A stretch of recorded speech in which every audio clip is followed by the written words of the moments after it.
Hello everyone and welcome back to another episode of Stories from Calypso. This time I'm going to tell you a little story about how loots used to be in the old game compared to how they are now. Everybody knows this kind of screen. This one is taken from the Halloween event, but you know this little screen when you kill something and you get like an animal oil, a wool or some ammunition or something like that. It's a pretty boring sight, but the game hasn't always been like this. When I started playing this game back in 2003, the loots were completely different. Every time you killed something and it had a global or Hall of Fame, you always got the loot window crammed with items. So I made this video to show off some of the really cool loots I've gotten during the years. And not all of them has a good markup, most of them don't, but it was still fun to loot them because you got like a heart attack. The entire screen started, every time you found something big, the entire screen started stuttering and the frame rate went down while the items were loading in the loot window, and that just doesn't happen anymore. I'm going to start by showing off my very first Hall of Fame loot I got in this game. I was shaking so much. This was a Snarks Not Young, and it contained 252 peds worth of items. And as you can see in this picture, it was items. There was no of this damn ammunition, cloth extractor bullshit, it was pure items. And there were like maybe 3 ped or something in pure money, the rest was items. I remember that I called my real life friend, who is also in game known as Svammelman JDK Gästernes Multum. Don't even ask about the last name. And I bragged about this loot. And as you can see here, the list of items is quite long. Hunter gloves female, hunter gloves male, hunter shins female, hunter shins male, hunter harness female, hunter harness male, Castorian N Knuckles 2, AMP Series Freedom, AMP Series Brave, 10 orange paint cans and 10 Snarksnot skins. That plus a little bit of money. All of these items were included in one single loot of just 252 ped. And it's not like I was super lucky or anything, because this happened another time as well. When I killed my very first Longuin game, at these days they were very small and they moved at a snail pace, so you could outrun them and just shoot. You never took damage from them. And the first one I killed yielded me 71 ped. And as you can see, it included 3 items and almost no money at all. One gun called Omegaton M2875. This was a pretty powerful gun. It did like 44 damage per second, and that was a lot in those days. And I used it almost until like a few years ago when I bought an unlimited version of another gun that had a lot better return rate. The second item you see in this loot is an amplifier in the upper left corner. I think it was amplifier 103. And then another Castorian N Knuckles, because Castorian N Knuckles were dropping like flies. So as you can understand, these loots were a little bit funnier to get, and it doesn't end here. This is a global of an Argonaut Scout worth 52 ped, and it has 3 items, 1 Fast Aid Pack 5, 1 Nerd Blast Chip and 1 Night Chin Guards. Even though those items are literally worthless, it was still fun to loot. You got some items. Here is another Argonaut. This one is just worth 20 ped, but you can still see how many items there are in the loot window. At this point in time, wool was pretty valuable. You could get like 200% for 1 wool piece, but it was rare like hell.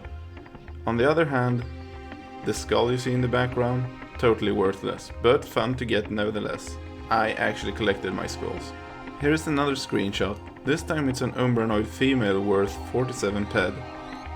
As you can see, again, the loot window is littered with items. Even some clothing. Clothes were actually lootable in enemy loots at this time. Daikiba Mature, 9 ped. Do you see any ped? I only see items here. And yeah, 3 Project Entropia cents, but that doesn't count. Really. Here is another female Umbranoid. This one gave me a wrench, and these wrenches were required to manage hangars, so this was actually a pretty decent loot. And yes, these graphics are so high-tech. This is the old PvP 1 zone where I killed a Fazervik Zold and actually managed to loot some Nemesis gloves, as well as some Paladin gloves. And again you see, barely any peds, only items, and some skins. This time I was slaughtering some mollusks. I don't know if I was hunting for tooth or whatever I was doing, but I managed to get this little loot. And as you can see here, there are 2 armor parts, 1 blast chip and 1 skull, and you see a little bit of gold in the back there. And this trend just keeps going on in the small loots. XRSR, 35 ped loot containing a valuable Vigilant helmet. Attracts 42 ped, containing N-Knuckles, Amplifier, Megaton Fast Aid Pack and some skins. Night Tights, Paladin Face Mask and Aurora Limited Edition Foot Guards. And this is, as you can see, in a newer version of the game since the Argonauts don't look the same anymore. And this is also where the loot started becoming boring. Limited items were added to the loot table and the general amount of items in loots were decreasing until the situation we have today. These days, whenever you kill an enemy and get some kind of global or Hall of Fame from it, the loot usually look like this. Sometimes with an hide or something like that thrown into it as well. And that's just boring. And if you're really lucky you might get some limited item, but those are also boring because they're not repairable. The limited items were added to the game to even out the gap between noobs and uber players. But still so, it makes the looting boring. And the fact that you just keep getting crap along with those limited items doesn't make the situation better either. In the old days, the game was so fun to play. And I kind of feel sorry for the new people who come now and play the game, because even if the graphics are great and it has a lot of things to do, it just doesn't have the same feel as the old game did. But the old game had one little flaw. The business model didn't work. The game company almost went bankrupt, and this was possibly because people could get so much nice loot that it was much easier to break even, and with people breaking even and profiting all the time, there was no money left for the game developers. So some part of me feels that this change in loot was kind of inevitable and had to be done to maintain the game. But the big question to me now is it even worth it to have a game which isn't as fun to play as the old one?